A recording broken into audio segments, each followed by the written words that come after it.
Dios te bendiga, que Dios te guarde. Buenos días, buenas tardes, buenas noches.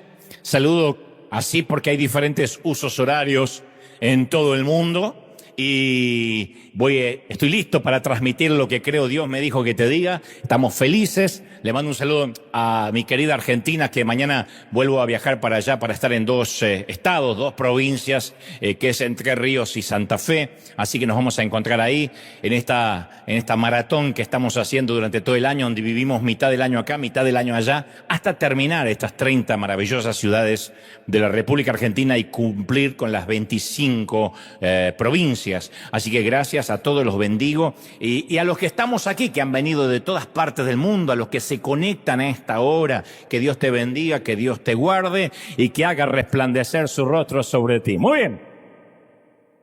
¿Estamos listos, gente? ¿Sí o no? Sí.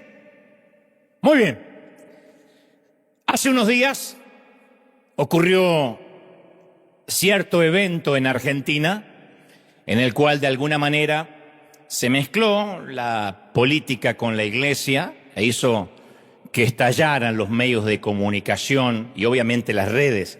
Lo menciono porque es de público conocimiento. La mezcla, le decimos mezcla sin hacer un juicio de valores, cuando básicamente se conoce algo como sincretismo, que es cuando la cultura secular se entreteje sutilmente con la cultura espiritual, y eso suele ser peligroso, ¿no?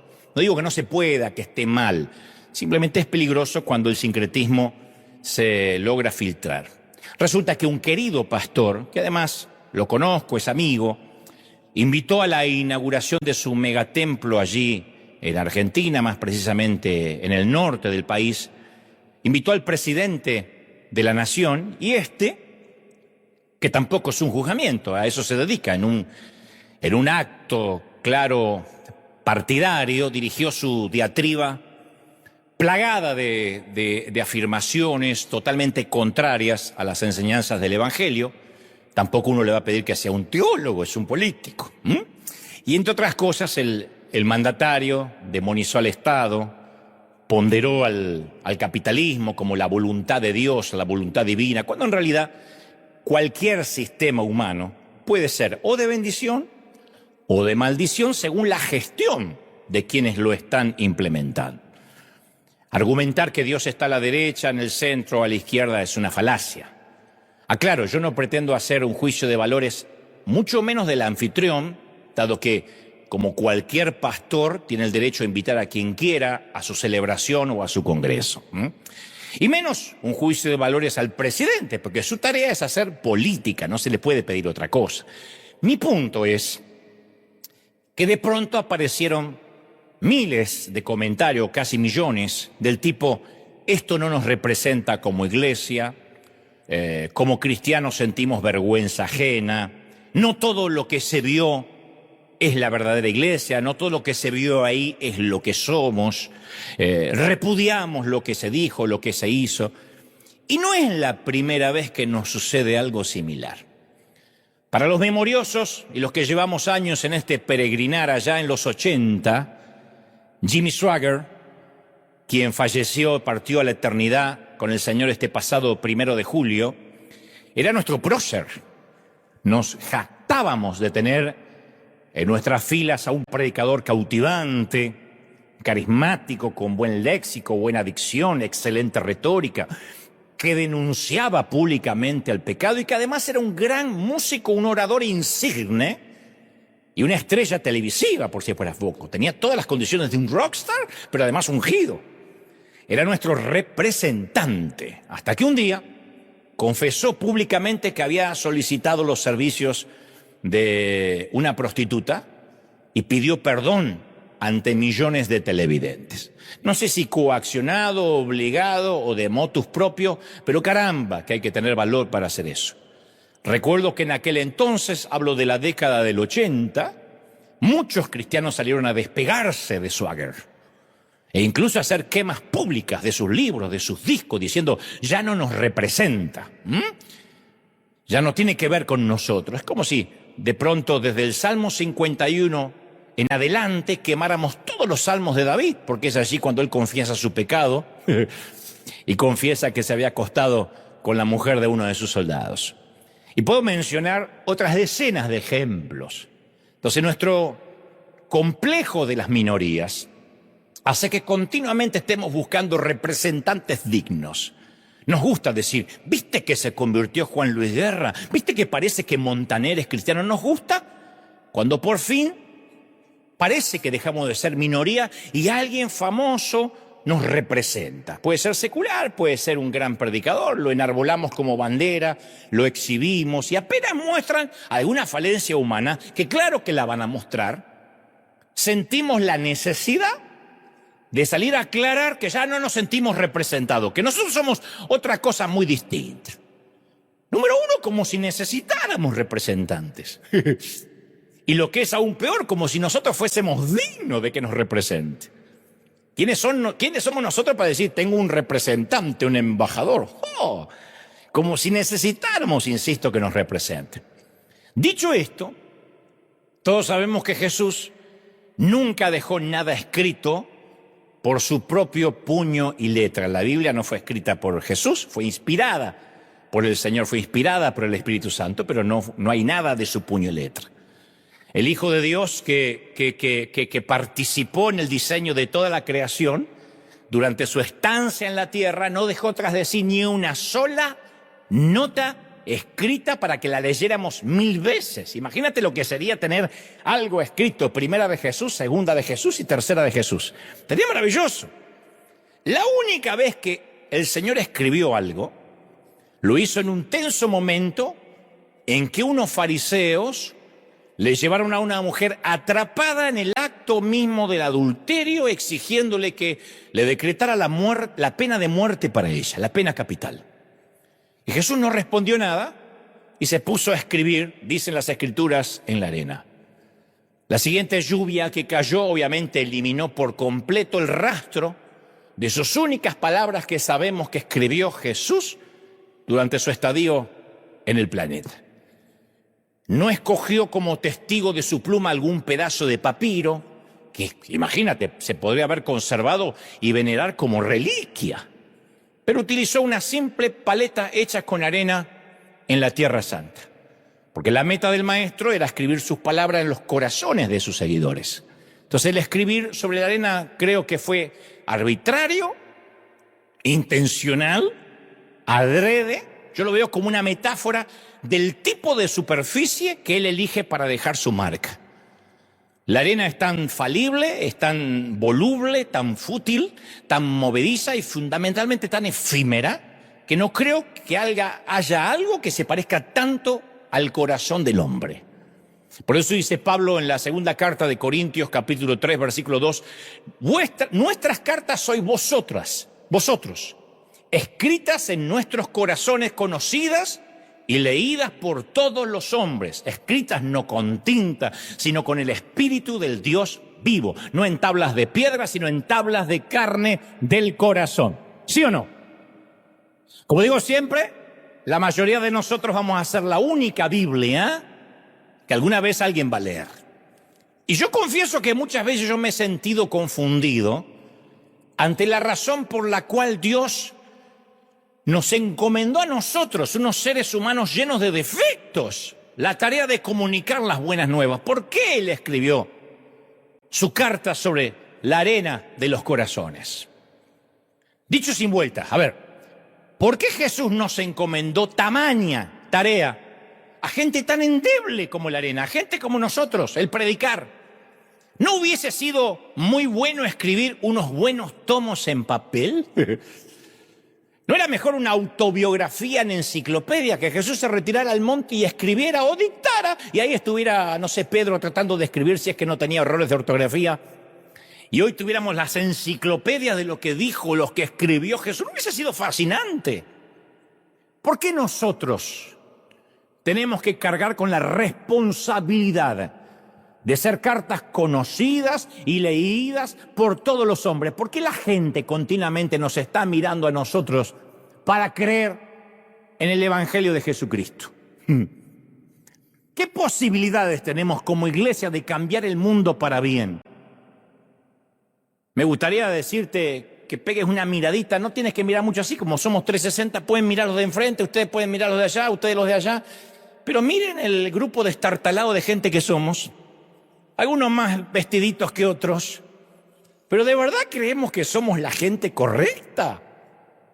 Entonces hoy yo quiero ser brutalmente sincero, quizá más que nunca, pero Dios sabe que no es con la motivación de herir susceptibilidades, sino de sanar. Solo quiero que me dejen avanzar antes de que me apedreen.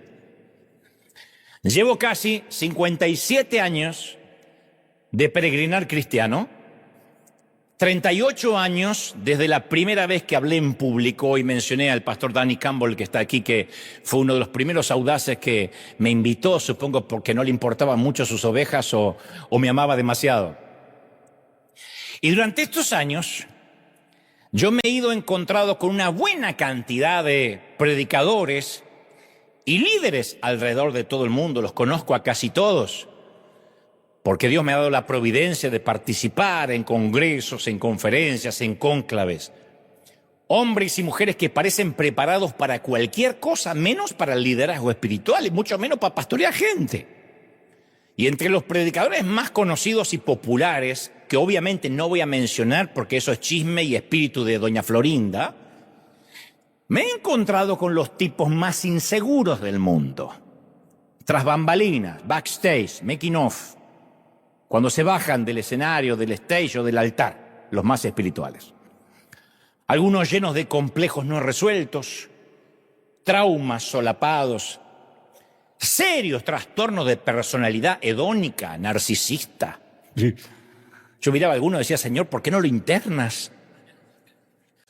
Otros tantos con un complejo coercitivo, con síndromes de dictadores de países bananeros, regenteando sus congregaciones como si fuesen pequeños feudos, muchos creyéndose sus propios estados de Instagram con filtro, escuchando a sus aduladores obsecuentes, a los que les pagan un salario para que los aplaudan como focas amaestradas. Yo los he visto. Algunos otros asegurándose un nepotismo que los mantenga en el ministerio de manera vitalicia. No dudo que haya hijos que hereden o que también tengan un llamado, pero yo he visto a muchos colocando a sus hijos al frente de todo un imperio eclesiástico y familiar, aunque no necesariamente tengan ni la capacidad y mucho menos el llamado de Dios. Pero lo peor de todo esto es que yo también me miro al espejo.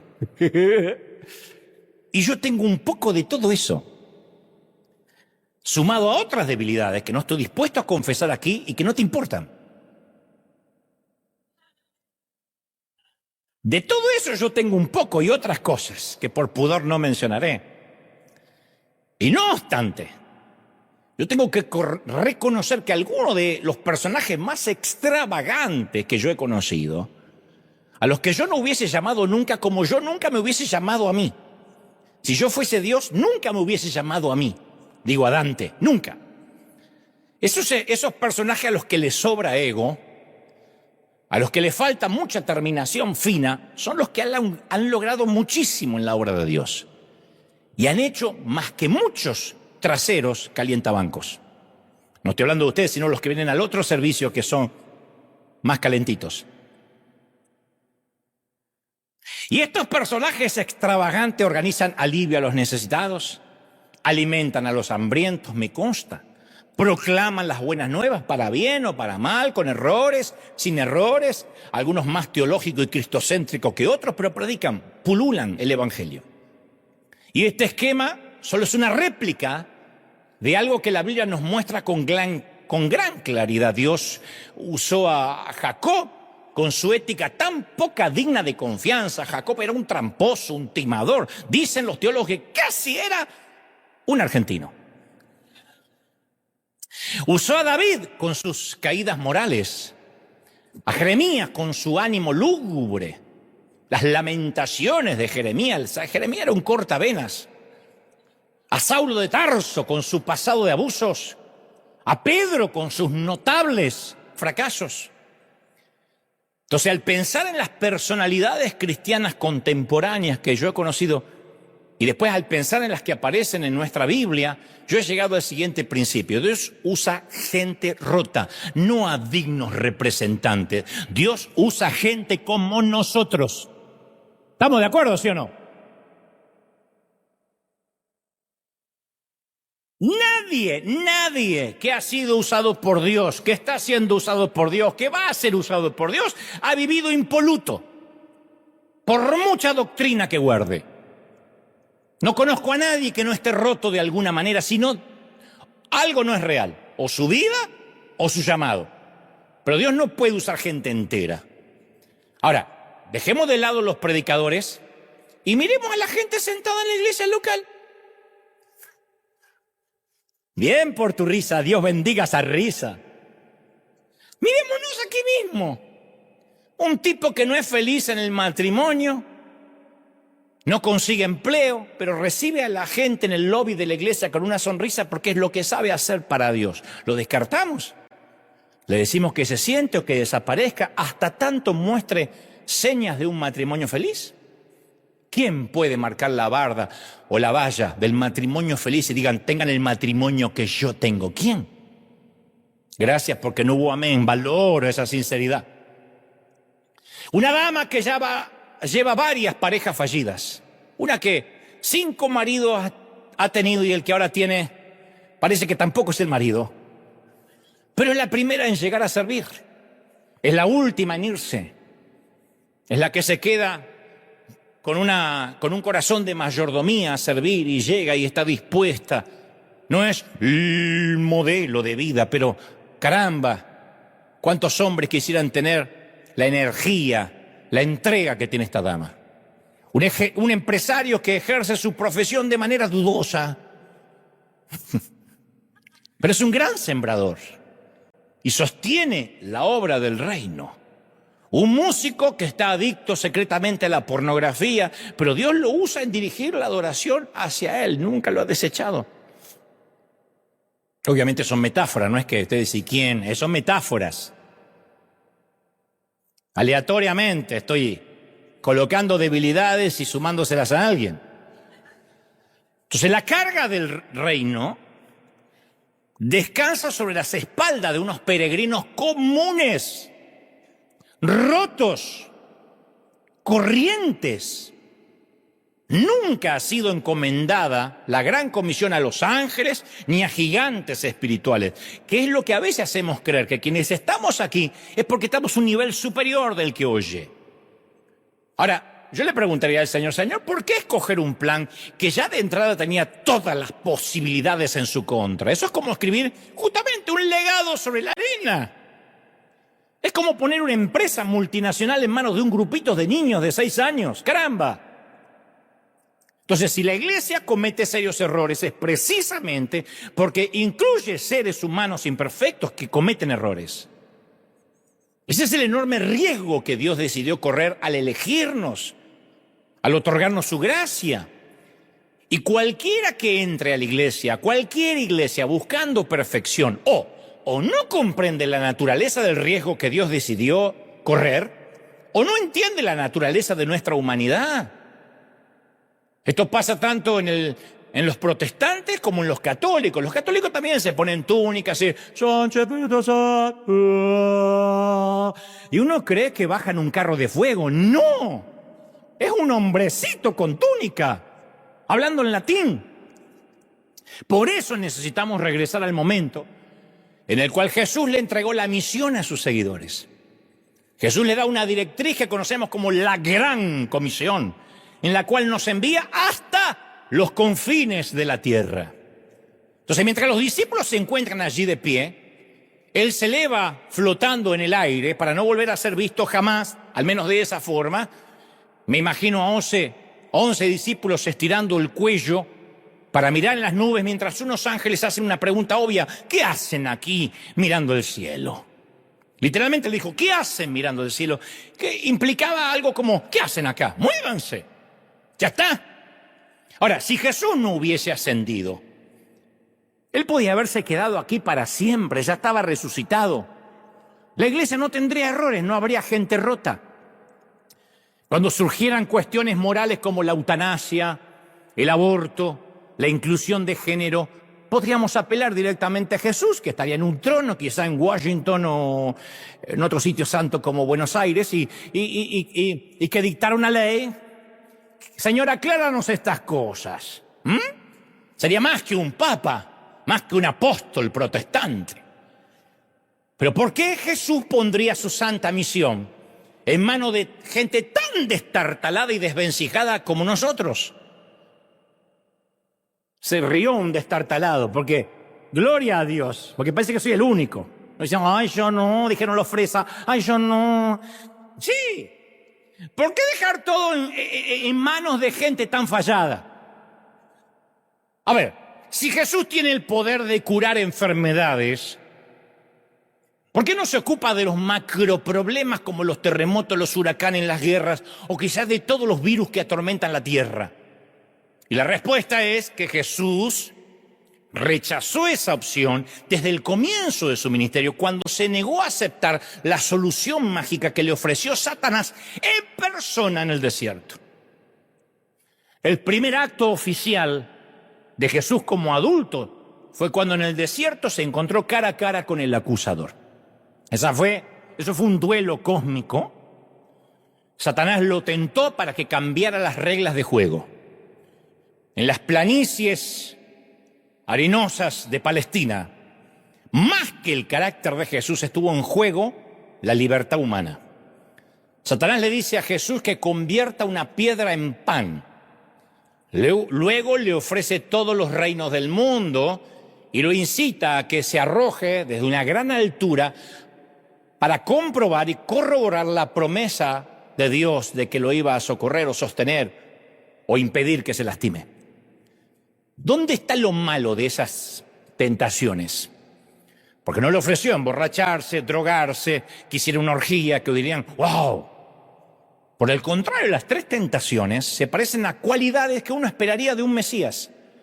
Se parecen a las cualidades de las cuales se predican en muchas iglesias. ¿Acaso Jesús no iba luego a multiplicar los panes para 5.000 comensales?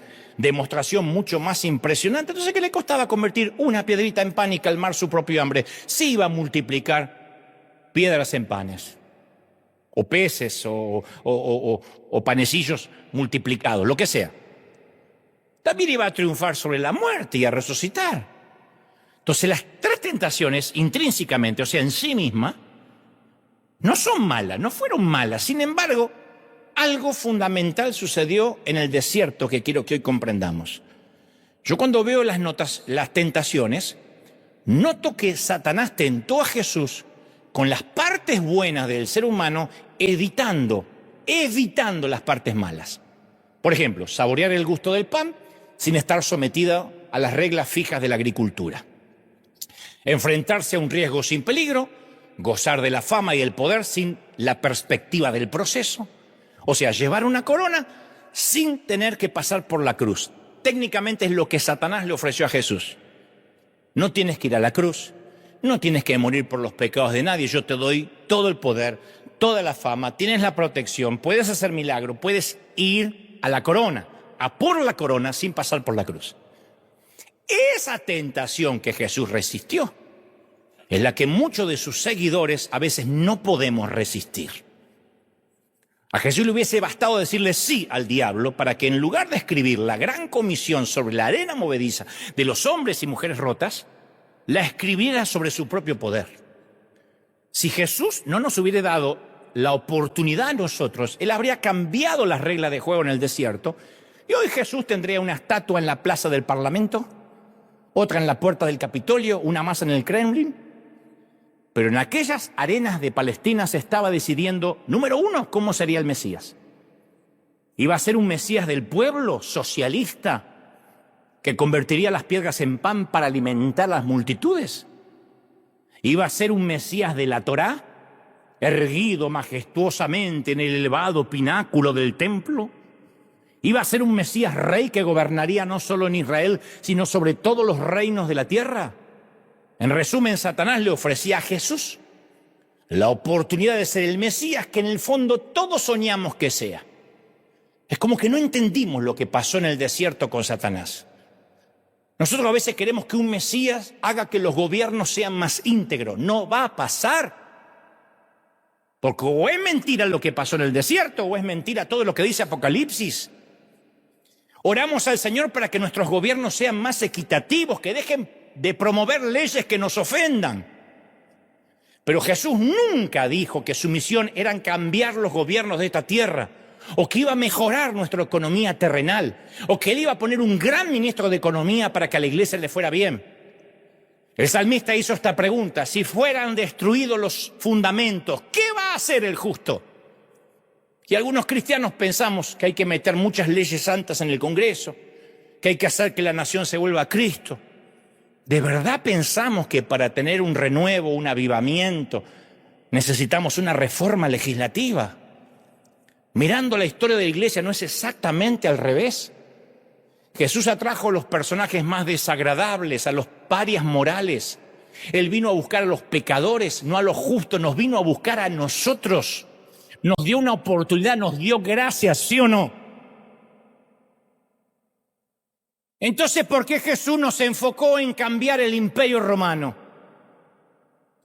No nos olvidemos que cuando lo arrestaron, los que pidieron su muerte no fueron los políticos mundanos, sino los religiosos.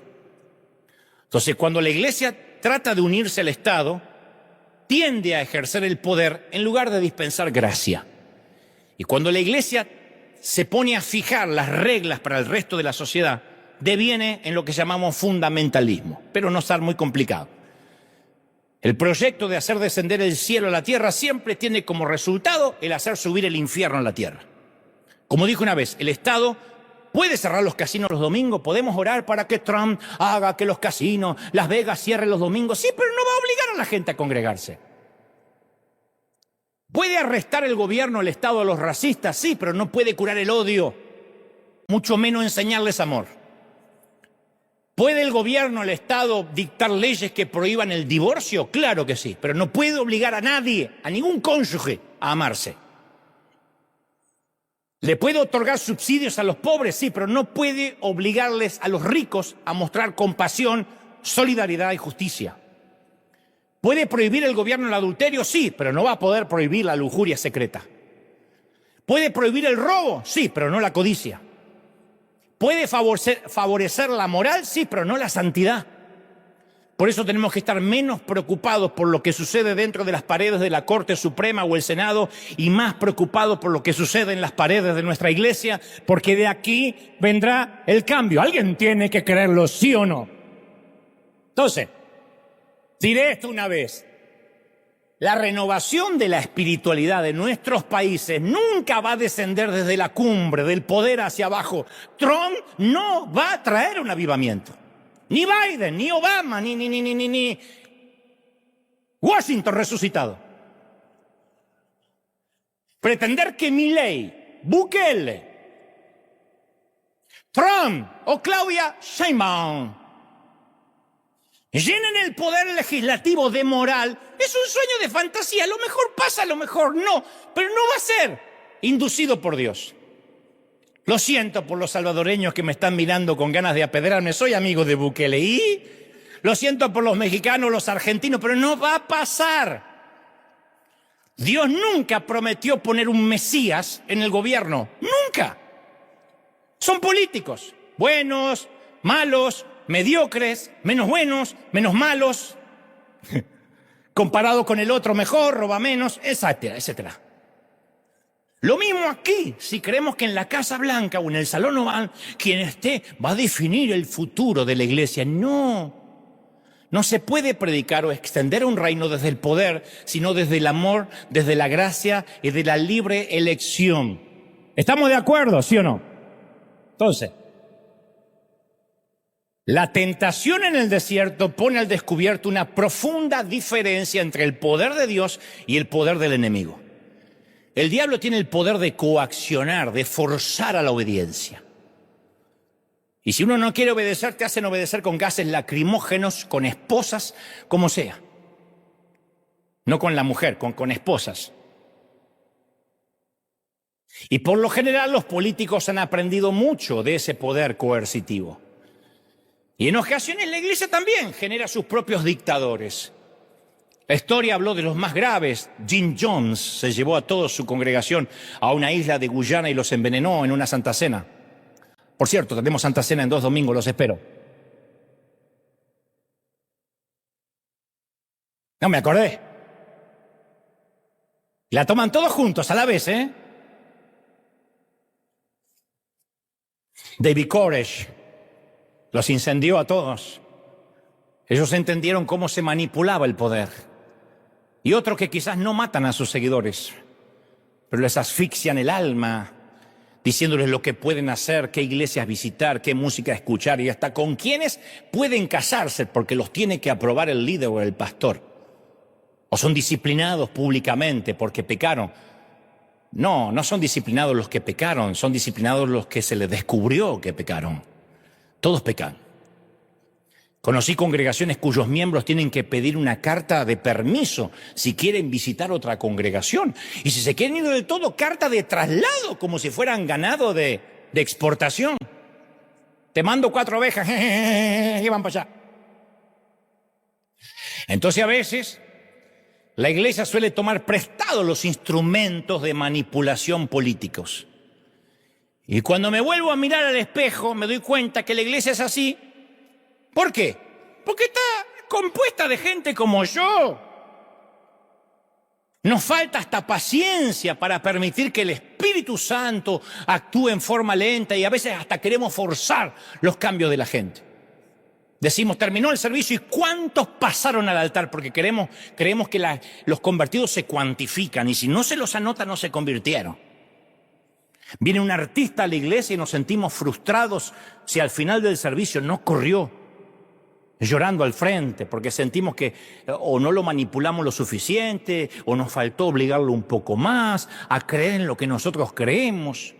Aquí ha venido un par, 2, 3 veces, siempre cuento Cristian Castro y la gente dice sí, pero después veo que el gallito no cambió de vida. ¿Y quién nos controla? ¿Quién te controla a ti si cambiaste o no cambiaste de vida? El gallito porque es un despadre a donde va, pero de allí la famosa frase evangélica, qué lástima que no aprovechaste a predicarle el evangelio. A mí me lo dicen todo el tiempo. Entonces nos invitan a hablar de economía o de educación y creemos que estamos obligados a aprovechar el momento, aunque luego nunca más nos vuelvan a invitar y nos cierren las puertas. Por eso los cristianos ya no solemos ser fuentes de consulta en cuestiones de sabiduría, en el acervo cultural de la sociedad. No nos consultan porque enseguida salimos con la frasecita, con la demagogia, con el lema, arrepiéntase, y no nos llamaron para eso. Entonces no estamos interesados a veces en reflejar a Cristo, sino en aprovechar cuanta puertita se nos abre para ejercer poder. A veces yo también desearía que Dios empleara un toque más fuerte, no solo en el mundo, sino conmigo. A veces me gustaría un Mesías como el que propuso Satanás en el desierto. Lo confieso, suena espantoso lo que diré, pero a veces preferiría un Mesías como Satanás lo propuso.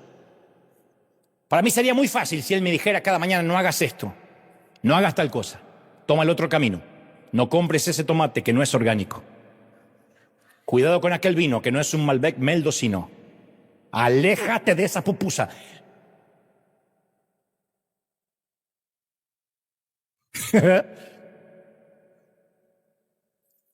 Ese mexicano te está mintiendo, pica. Muchos creen que eso es ser cristiano. ¿Sabes cómo le llaman? Estoy buscando la voluntad de Dios. ¡No! Quiero un genio de la lámpara. Un Mesías que no le permita equivocarse. Y también nos gustaría que Dios asuma un papel más activo en los asuntos humanos. ¿Cómo no? Si Dios simplemente, yo me lo he preguntado un montón de veces, porque ahora funjo como abogado del diablo por un rato. Hago las preguntas incómodas que todos se hacen, nada más que yo las digo acá. De todas maneras ya tengo los amigos y los enemigos que supe conquistar.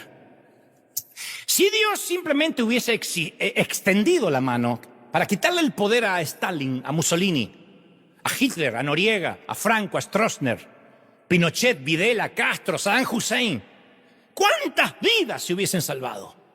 ¿Por qué no lo fulminó? ¿Cuántas veces hemos dicho, Señor, qué te cuesta? Un infarto y ya. Está bien, si se arrepiente te lo llevas. A todos nos gustaría un Dios metido en una lámpara que uno pueda frotar cada mañana y decir, Señor, te pido, Señor, en el nombre, ato a Trump para que deje de hacer redada en el nombre del Señor, que no se pueda levantar, que le agarre un dolor acá. ¿Qué pasó? ¿Qué pasó, chamo? Que Maduro abandone el poder de Venezuela, que Maduro... Tantos mueren de infarto, uno más, Señor. Que Cuba sea libre, que Vladimir Putin renuncie a la guerra y que Argentina gane los próximos 3 mundiales hasta que se retire Messi. Hay gente que ora por eso. Señor, hazlo por Messi, tú sabes que nos dio tantas alegrías. Hasta que se retire, que ganemos 2 mundiales más. Todos queremos un Mesías como propuso el diablo en el desierto. Haz un milagro, convierte, vamos, haz una señal. Convierte la piedra en pan. Tírate y los ángeles te van a sostener. Y a veces como timadores predicamos eso. Y convertimos el evangelio en Amway o en Herbalife. Ven aquí y sube la pirámide hasta que te empoderes, hasta que la gloria gravite sobre ti. ¡Oh! Por el poder de Cristo. Y ahí va.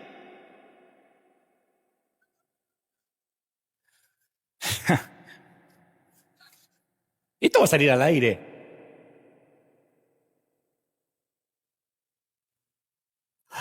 Pero el Señor prefiere escribir su evangelio sobre la arena. Y en lugar de aplastar el mal con su fuerza divina, en lugar de imponer justicia y destruir a los injustos, en lugar de establecer la paz mediante un gobierno terrenal perfecto, optó por confiar en la gente rota, llenándola de su Espíritu Santo. Me fascina ese trueque.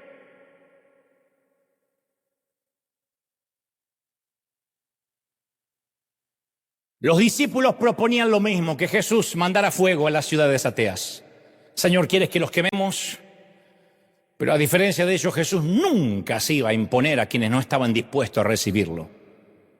Jerusalén, Jerusalén, ¿cuántas veces quise juntarte como la gallina a sus polluelos y no quisiste? ¡Qué caballero! Eso es poder. Poder es poder hacerlo y no querer. Lo mismo que siempre hablo de la santidad y el legalismo. Querer pecar y no poder es legalismo. Quiero pecar, pero no puedo porque me van a descubrir, porque se va a hacer un lío, porque no quiero pagar las consecuencias. Quiero pecar, pero no puedo. Eso es legalismo. Puedo pecar, pero no quiero. Eso es libertad. Eso es ser libre. Eso es libertad. ¡Free! Entonces, la cualidad que más enamora de Dios, al menos a mí, es todo aquello que puede hacer y no hace. ¿Puede Dios bajar un rayo así y todos los del ice? Claro que puede, es el mismo que pudo haber hecho así y una legión de ángeles venir a rescatarlo de la cruz. Pero la libertad humana que Dios nos dio es tan absoluta que nos dio el poder para vivir como si Él no existiera, si así lo quisiéramos. Nos dio libertad hasta para escupir el rostro y hasta para crucificarlo. Eso es poder. Somos libres de matarnos unos a otros, de blasfemar unos con los otros, de desencadenar guerras mundiales. Somos libres de contaminar el planeta hasta el punto de que llegará en pocos años el momento en que ni siquiera habrá agua potable. Incluso somos libres de desafiar a Dios, de vivir sin restricciones, como si no existiera ni el cielo ni el infierno. Porque Él dijo, los haré a mi imagen. No quiero robots. No serán como los ángeles obligados o coaccionados a hacer una sola cosa. Ellos tendrán libertad. Y creo que Dios insiste en refrenarse porque sabe que ningún despliegue empírico y pirotécnico va a conseguir que lo amen. Les hizo descender maná del cielo a los israelitas, brotó agua de una piedra, les abrió el mar para que pasaran por un pasillo seco y no lograron creer en Él. Por eso el Señor decía al hacer un milagro, no lo cuentes, yo no quiero fanáticos de milagros. Quien se acerca a Dios por un milagro se irá lejos de Dios porque un día ese milagro no ocurre. Siempre. Los compradores de supersticiones baratas y de milagros, así como llegan al Señor porque, ella no podía hacer esto y ahora lo puede hacer. El día que le agarre reuma, se aleja de Dios. Porque su base está en el milagrito. Y le da lo mismo hoy Dios y mañana la Virgen de Guadalupe y la Virgen de Itatí. ¿Y qué otra virgen aparezca por ahí? Solo el amor produce una respuesta de amor. Así que cuando uno ve el precipicio moral, que lo estamos viendo todos, yo no soy un timorato, al cual se dirigen los Estados Unidos o el resto de nuestros países de América Latina, a veces tenemos la tentación de hay que hacer algo, hay que cambiarlo. O nos empezamos a pelear en las redes con otros cristianos que no comparten las convicciones que nosotros defendemos. A mí me dicen todo el tiempo, Dante, no te pronunciaste por aquello que hizo fulanito o tal presidente. Y porque tampoco me pronuncio cuando hace algo bueno, porque es otro reino. A veces somos tan necios y timoratos que creemos que si militamos de un lado de la grieta, aunque sea del lado de nuestras convicciones, estamos cumpliendo la gran comisión. Y somos tan ambiguos que si el gobierno de turno, como dije una vez, nos da un plan social, nos manda un cheque, lo puso Dios. No sé cómo es América Latina, pero voy a hablar de este país. Acá está lleno de hispanos que dicen, ay, Trump es el hombre de Dios. Mandó un cheque durante la pandemia. Ahora, y si algún pastor se mete con nuestro candidato, somos capaces de irnos de esa iglesia para siempre. Ahora, si ese mismo candidato mañana sale a hacer redada de inmigrante, ahí lo puso el diablo.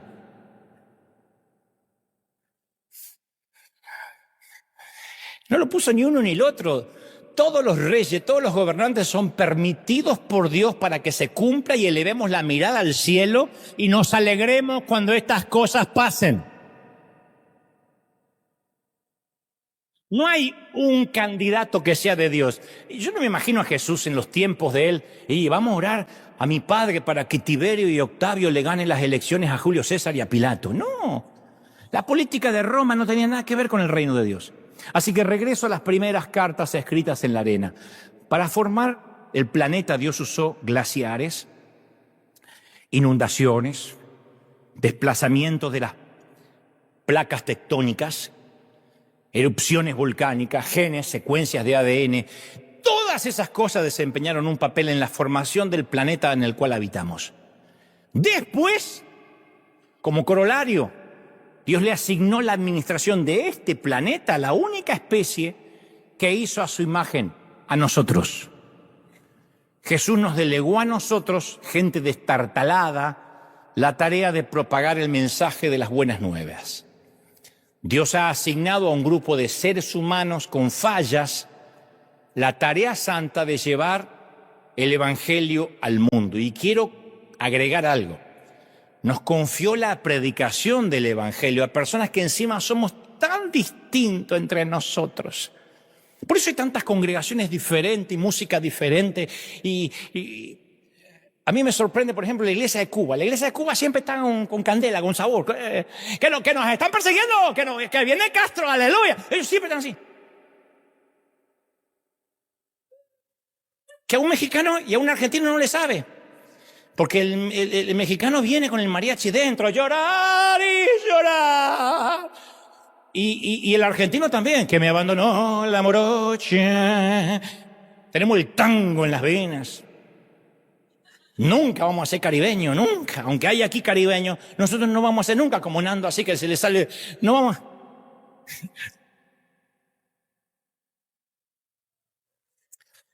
Una vez en Corea vi cómo oraban los coreanos.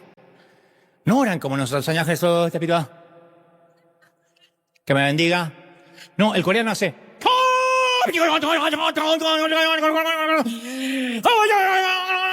No ora, lo hartan a Dios. Dios dice ta, ta, ta, y los bendice. Nosotros no somos coreanos. Tenemos otra estructura emocional. Dios es el Dios de Abraham, el Dios de Isaac y el Dios de Jacob. No el Dios de Abraham, Isaac y Jacob. Dios de Abraham, Dios de Isaac y Dios de Jacob. Mismo Dios, diferente trato para con cada quien, según nuestra estructura, nuestro cableado. Cuando yo leo los relatos de la iglesia del Nuevo Testamento, la característica que más se destaca es la diversidad, cosas que hemos perdido. La iglesia cristiana desmanteló las barreras de sexo, de raza, de clase social que habían marcado a las generaciones judías. Pablo se jactó diciendo, no soy ni hebreo, ni judío, ni hombre, ni mujer. ¿Se acuerdan cuando dijo eso? No es que estaba autopercibiéndose otra cosa, sino que él estaba diciendo que de alguna forma el Evangelio había roto todas las barreras. Eso es la inclusión por excelencia. Cuando una congregación se parece a Corea del Norte y todos hablan y visten y gritan igual y se parecen a una secta, a mí me aterra. Más que una iglesia parecemos el juego del calamar. Cuando veo a la gente vestida igual con mantillas, todas con el mismo largo de cabello, las mismas faldas marrones, los mismos zapatos estilo monje franciscano, a mí me da escozor. Porque por algún lado el pecado está. Si no está en el cabello, está en la lengua, pero está en algún lado. Entonces, lo que nos une no es la vestimenta, los dichos, las repeticiones, ni la doctrina, sino la misma visión, predicar la gracia y el amor de Cristo, y Él nos eligió para eso. ¿Estamos de acuerdo, sí o no? La gracia nos une. Y en esto conocerán que sois mis discípulos, que os améis unos a los otros y que amemos a Dios con corazón, mente, alma, fuerzas. Por eso regreso al principio del mensaje. Además de Jesús, en esta tierra nadie nos representa. No hay por qué avergonzarse, ni para bien ni para mal. Nadie está en calidad de representante. Yo no los represento a ustedes, ni quiero, ni voy a subir a la cruz por ustedes. Porque ustedes tampoco morirían por mí. Y que esto quede claro para nuestra salud mental, espiritual y emocional. Todos los pastores, apóstoles, líderes, obispos, o aunque se hagan llamar mañana súper ungidos, nos van a decepcionar.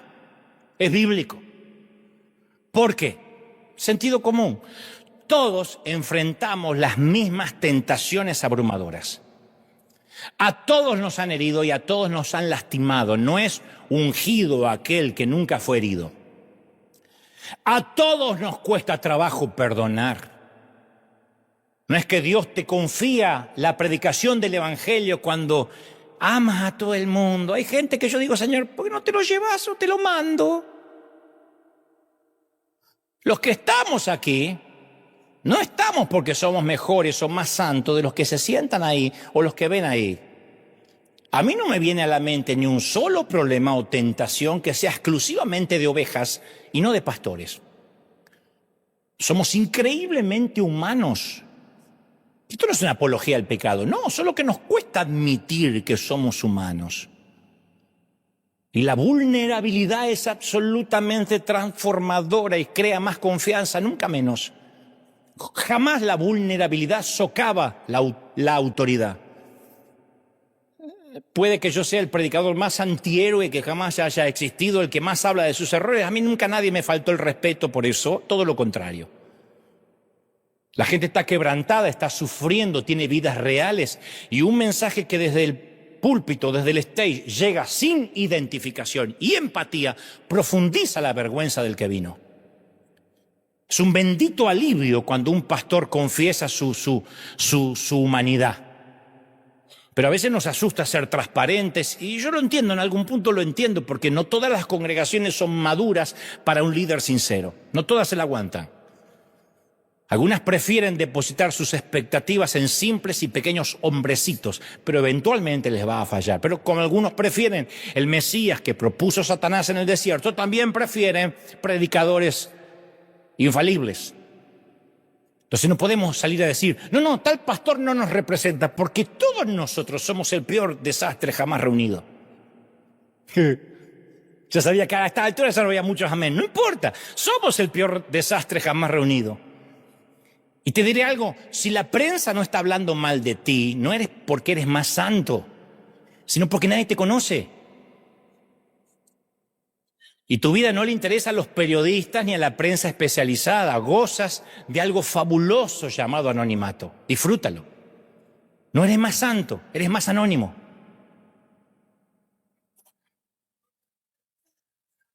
Es como cuando decíamos nosotros de jóvenes, nosotros en nuestro tiempo en la iglesia, cuando éramos jóvenes, pecábamos menos, éramos más santos. No, teníamos menos recursos. Todos pecábamos, pero no había tantos recursos para pecar. La única diferencia es que si tú eres anónimo y tienes un desliz moral, no le interesa a nadie a excepción de tu pareja o tu cónyuge. Pero si lo tiene el hombre que está en televisión, entonces noticia global. Es la única diferencia. Si tú dices una estupidez, se enteran los 3 amigotes que están tomando cerveza. Pero si lo dice el pastor, se enteran sus amigotes y millones de personas en las redes. Entonces, cuando alguien nos diga, tú eres parte de esa iglesia donde ese predicador hizo o dijo tal cosa, viste que lo están sacando en Univisión, viste el escándalo, no tenemos que salir a defender al predicador, mucho menos la cobardía de salir a despegarnos del asunto diciendo, no, es que no nos representa. No somos dignos de que alguien nos represente aquí en la tierra. Entonces tenemos que tener la valentía intelectual para decir, y sí, lo vi. ¿Viste lo que hizo? Sí, de esa gente rota es la que estamos hechos. No somos un museo de santos, somos un hospital lleno de gente fallada.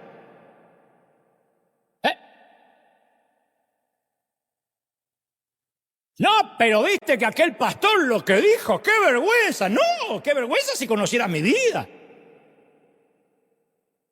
Así que cuando quiera puede ser bienvenido porque aceptamos cualquier cosa nosotros. En el reino puede convivir gente como Yesenia, Jiménez, Ledesma, Ronnie, Benny, Cash, Rudy Maldonado, Dante y Marco, porque está más que claro que Dios ama y usa a todo el mundo. Dios usa a todos. ¿Sí o no? Eso va a hacer que la gente quiera venir a nuestro hospital. ¿Quién quiere ir a un hospital donde la gente entra y se jacta de ser sana? ¿Por qué iríamos a un hospital para mentirle al médico? ¿Por qué lo convenceríamos de que no necesitamos un médico? Justamente, sí, esa gente somos. Me llamaron muchos amigos esta semana. Che, ¿vos tenés algo que ver con ese pastor que apareció? ¿Cómo no me tenés que ver, amigo?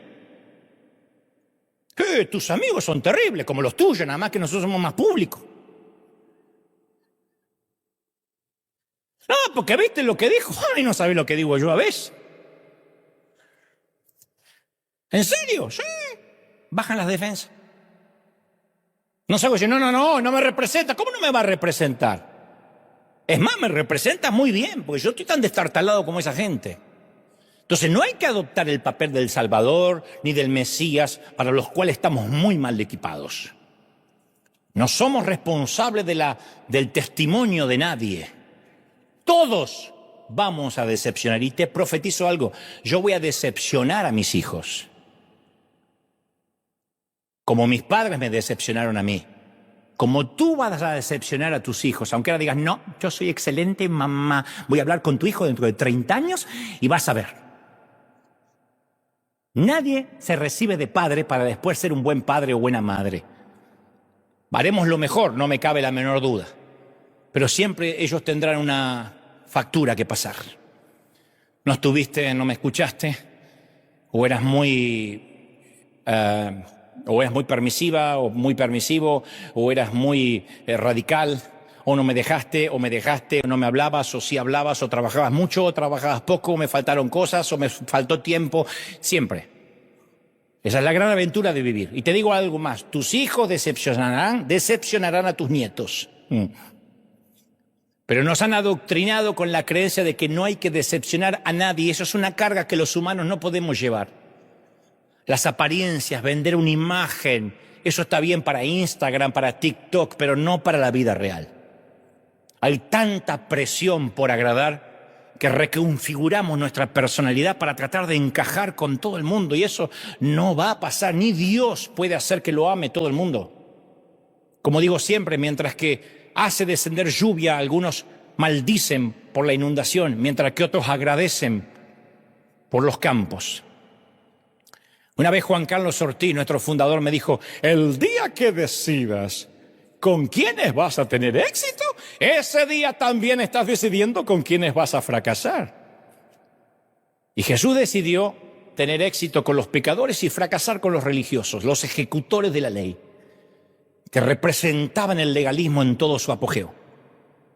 Eran quienes colaban el mosquito y se tragaban el camello, pero siempre querían dejar claro que Jesús no los representaba, no nos representa. Ese no es el Mesías que estuvimos esperando durante años.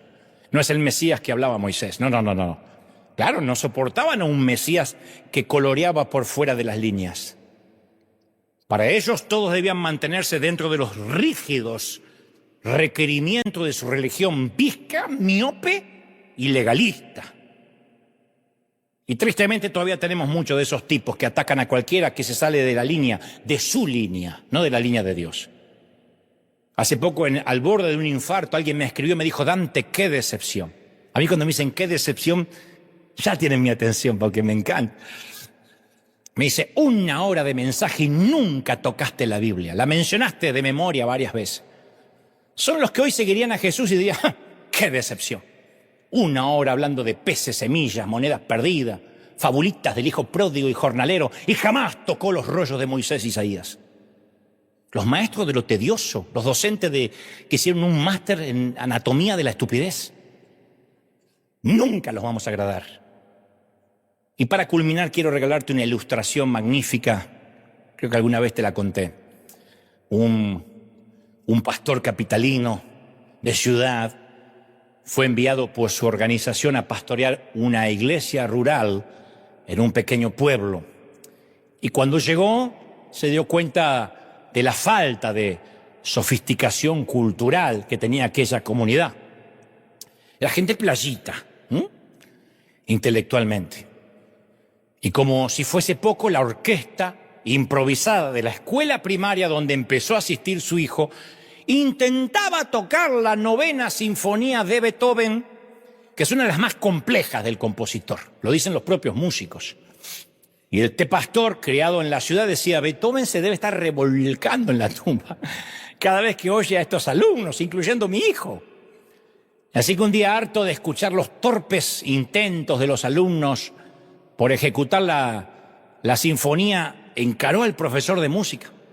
Le dice: ¿para qué coloca sobre estos pobres niños la terrible carga de tratar de interpretar lo que Beethoven tenía en la mente cuando compuso su sinfonía?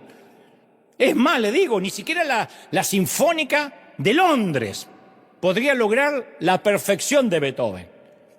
Y la respuesta del profesor pueblerino lo dejó atónito. Le dice: sí, ya sé. Yo no lo hago por los alumnos. Ni en sueños estos chicos van a lograr tocar a la perfección.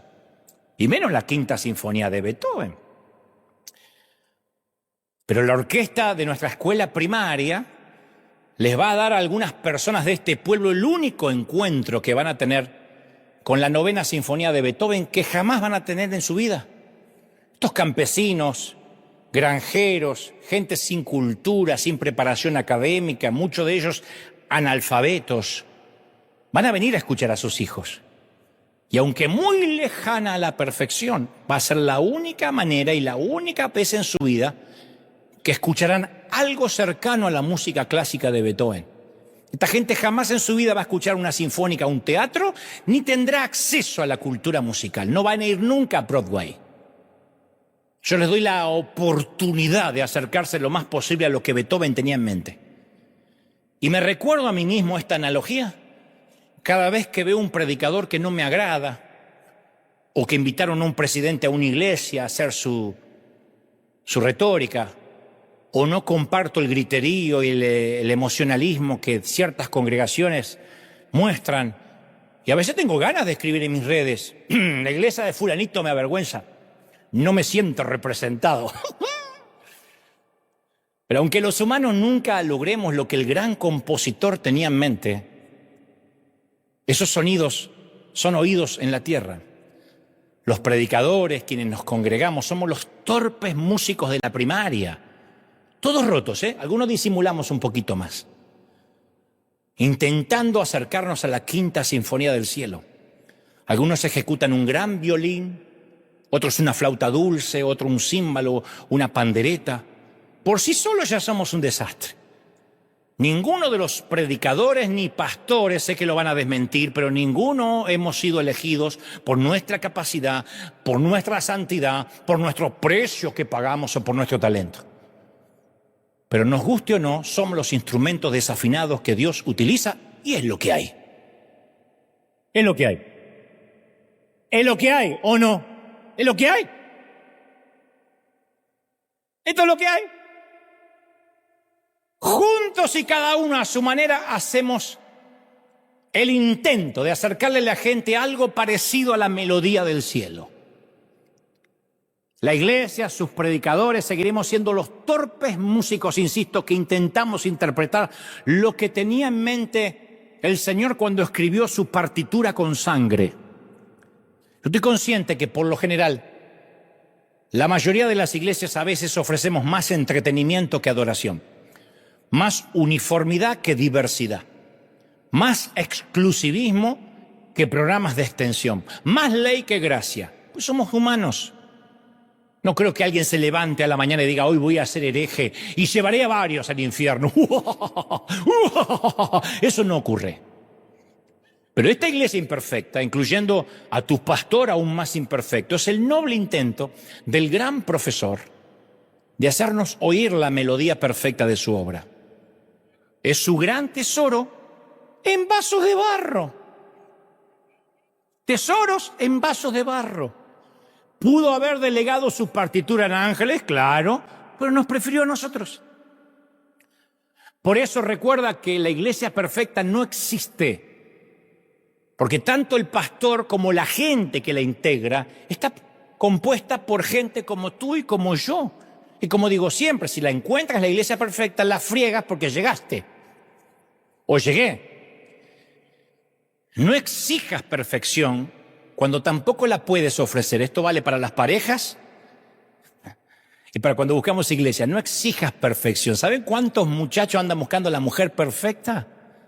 Oh, el Brad Pitt ungido anda buscando a la mujer perfecta. Y yo le digo, ¿te miraste el espejo? No, porque uno sale a buscar allá arriba. Y las chicas también, ay, yo quiero, ay, ese hombre soñado. ¿Te viste, mija? Ternura. No estoy hablando de haciendo un juicio estético, ¿no? La belleza es relativa. Estoy hablando de, ¿qué podemos dar de perfección para exigirla? Esto. Te guste o no, en esta tierra es lo más cerca que vas a ver o vas a estar de la perfección. La iglesia de Cristo está talada. Y hoy ante testigos quiero volver a prometerte algo. Es de lo único que estoy seguro que voy a poder cumplir. Yo voy a decepcionarte, tenlo por seguro. El día que predique algo que no estés de acuerdo, yo no puedo predicar todo y que todo el mundo esté de acuerdo. Porque estaría insultando tu inteligencia, tu sentido común, tu discernimiento. Un día voy a decir algo, aunque yo siempre trato de decir lo que creo Dios me dijo que diga, pero insisto, creo que Dios me dice que diga. A veces puedo ponerle algo de mí, y como todo chef tengo los ingredientes correctos, pero puedo ponerle algún condimento de más o de menos, y eso va a hacer que alguien se ofenda. El día que decidas creer un chisme o un rumor acerca de mi vida, siempre hay lenguas viperinas diciendo... Y un día vas a decir creer algo. El día que quieras pedirme una foto y yo te diga que estoy cansado y siga de largo. El día que, según tu barómetro espiritual, yo no dé el ancho de la santidad que buscas. El día que no te gusta cómo me he visto. O el día que simplemente te hartes de oírme y decidas que River ya no es lo que era antes. Yo estoy consciente que eso podría ocurrir. No somos un billete de 100 para gustarle a todo el mundo. No importa cuánta fidelidad y excelencia o ética de trabajo yo pueda demostrar, algún día alguien dirá, no, ya no es el mismo. Yo lo conocí en la catedral, era más humilde. Yo estoy parado acá hace 17 años, he predicado casi 1000 mensajes, sin faltar un domingo, he venido enfermo, con fiebre, sin dormir, viajando desde la otra punta del globo, y hace poco alguien me dijo, fui hace 2 domingos a River y predicó Marcos Witt. ¿No que no ibas a faltar? ¡Qué decepción!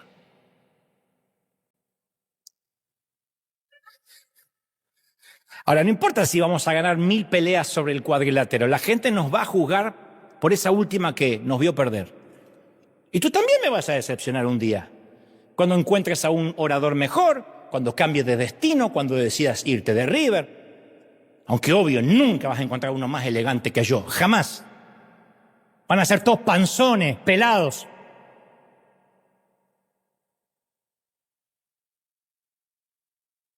Pero no pidas perfección cuando tú tampoco puedes ofrecerla. Por eso yo nunca les pido a ustedes perfección, porque yo no te la puedo ofrecer como modelo.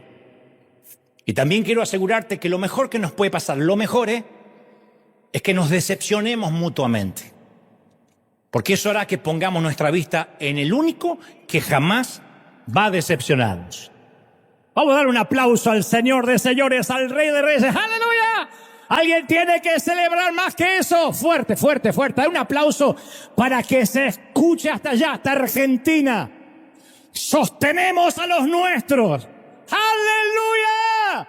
¡Wow!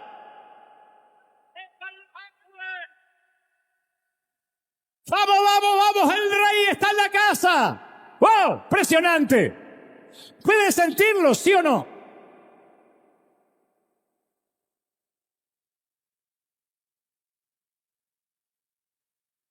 No hice ni haré jamás una apología del pecado. Digo lo que Pablo. ¿Acaso usaréis la gracia como un recurso, parafraseando, como un motivo para pecar? De ninguna manera, dijo el apóstol. No. La gracia nos limpia y la gracia nos hace intentar, con la ayuda del Espíritu Santo, vivir a la altura del regalo no merecido. Yo no estoy diciendo, bueno, todos nos decepcionamos, todos pecamos, más sí. No. Dios nos libre de pisotear el sacrificio que hizo Jesús en la cruz del Calvario, que quede claro. Lo que traté de decir hoy es que respaldamos a todos los que están haciendo algo. Respaldo a los pastores, al querido pastor de Chaco, respaldamos a los pastores que predican, a los que le va bien en su matrimonio, a los que no, a los que tienen hijos rebeldes, a los que se le van de la iglesia, a los que están en duda respecto a las finanzas, porque están haciendo, hacen. Mientras que otros simplemente están en sus casas, sentados cómodamente. Hay gente que se arriesga a hundirse, pero caramba, que para eso hay que bajarse del barco. Entonces, no condonamos el pecado, no todos son amigos nuestros, pero no tenemos que defender a nadie. Hay que salir a decir que sí, somos vulnerables, sí, somos gente rota. Acá viene gente con problemas, que quede claro. Si hubiera familias perfectas, ¿para qué venir? Si todo el mundo estuviera sano y gozara de preciosa salud, ¿para qué venir? Ni hablar si todos fueran santos, ¿para qué venir a buscar palabra? Necesitamos encontrarnos con la gracia a diario y decir, Señor, este soy. Eso no es baja estima. Eso es saber quién uno es. A partir de ahí Dios se empieza a glorificar. Y te sienta en mesa de grandes y te bendice y te da favor. Porque Él no comparte su gloria con nadie. Y como digo siempre, Él no desaprueba el orgullo. Él no sugiere que no tengas orgullo. Él le repugna el orgullo. Aborrece Jehová al petulante, al orgulloso. Y cuando uno dice, Señor, este soy, y se presenta vulnerablemente ante Dios y ante la gente, el límite es el cielo. Porque todo lo que hace, el crédito se le lleva a Dios. No puede decir, bueno, es que yo estudié, soy teólogo. Bueno, es que yo guardo la santidad. Bueno, es que yo oro tantas horas por día. No. Dios es el que se lleva el crédito. Aún si oraras, aún si trataras de buscar la santidad, es Dios y su gracia. No es su gracia y lo que hacemos, no es su gracia y el diezmo, su gracia y congregarnos, es su gracia. ¿Están conmigo, sí o no? Somos vulnerables. ¿Habrá alguien en River y en casa que podría arrojar la primera piedra? ¿Habría alguien que está así diciendo, tengo unas ganas de ese predicador que me avergüenza de verdad? Arrójala. Arrójasela a la cara y demuestra que tú eres más santo. Pero si no das el ancho, si no puedes ofrecer lo que demandas, tírala en la arena. Y fíjate lo que Jesús escribe en la arena, a lo mejor alcanzas a ver. Alguien arriesgó la teoría de que Jesús empezó a escribir los pecados de los apedreadores en la arena. Y dijo, fulanita, mucha falda larga, mucha santidad, lengua de víbora. Menganito es el que tiene la piedra más grande. Vive mirando traseros ajenos. No se le pierde uno. Lujurioso. Anotó en la arena los pecados sabiendo que la próxima lluvia los iba a llevar. Algunos arriesgan eso, no lo sé, no haré una doctrina y un dogma, pero digo, a mí me encanta pensar de que el Señor, cuando nos ponemos a señalar, nos desnuda y nos dice, ¿de verdad? Esto lo saben los papis, como dije el domingo pasado, las mamis. Tú no permites que un hijo avergüence a otro. Cuando ves a dos hermanitos peleándose, saca lo peor de un padre. No, ¿de verdad? Cuando uno insulta al otro, ¿de verdad? Porque tú no estás en posición de mirar al otro. El Señor es muy celoso con eso. Defendamos a los nuestros, no nos avergoncemos, pase lo que pase. Claro que hay servicios que yo no puedo ver, hay predicadores que yo no tolero por mi sentido común, pero no porque no se van a ir al cielo, porque no son santos, porque digo, este no me gusta. Son gustos. Y Dios no tiene problema con las preferencias religiosas. Si nos gustan las pantallas, los bancos duros, las sillas más mullidas, si nos encanta una orquesta con brases y trompetas o una banda de rock. Dios no tiene problema con las liturgias. El problema es cuando hacemos de las liturgias una doctrina. Y cuando decimos lo que nos gustaría que Dios dijese. Y cuestionamos al que es diferente a nosotros y a veces es cultural la diferencia, nada más. Dios nos ama como somos, rotos. ¿Aceptamos el amor de Dios y la gracia del Señor? ¿Sí? Vamos, levanta tu mano al cielo conmigo. Padre, gracias por este momento. Gracias por este tiempo. He transmitido lo que creo me has dicho que diga. No he omitido ni he quitado ni he agregado a lo que creo que es tu revelación. Te amamos, Señor. Te exaltamos. Pedimos una doble porción de tu Espíritu sobre nosotros ahora. Todos orando, todos.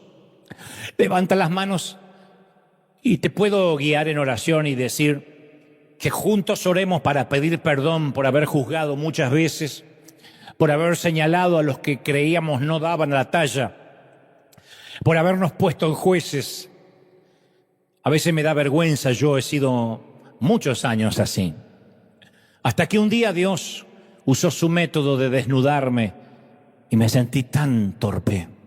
Señor, tu gracia nos basta. Levanta tus manos, adora al Señor.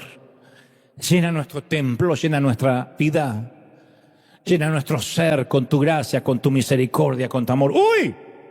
Más de la gloria de Dios. Todos orando, todos. Si alguien tiene el bautismo del Espíritu, interceda como conviene. Los que no abran la boca, que de algo Dios la va a llenar. Pero todos orando. Comienza a clamar a Dios y dile, Señor, esta es la palabra que viene a mi mente. Ahora recibo tu palabra. Ayúdame a no juzgar, ayúdame a no tener preconceptos. Que tu gloria llene mi vida, mi mente, mi familia. Gracias, Señor, porque no me han discriminado.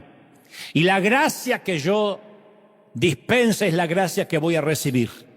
De gracia recibiste, de gracia das. No está hablando de dinero, está hablando de que lo mismo que se te perdonó, perdona. Perdona a nuestros deudores, perdona mis deudas como yo perdono mis deudores. ¡Qué cláusula! ¡Oh, bendito sea, Señor! Ayúdanos a ser más sencillos, más humildes. Llénanos a los que están en casa. He hablado de este mensaje con temor, con respeto, sin querer herir a nadie. Dios lo sabe. Me he puesto de ejemplo y no es falsa modestia.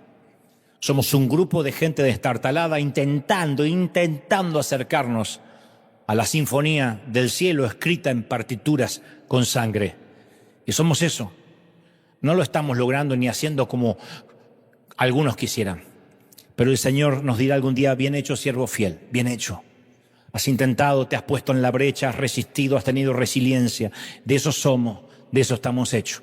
No aflojes, no te entregues, no te rindas. El Señor pelea contigo. Firme como talón de oso, vamos.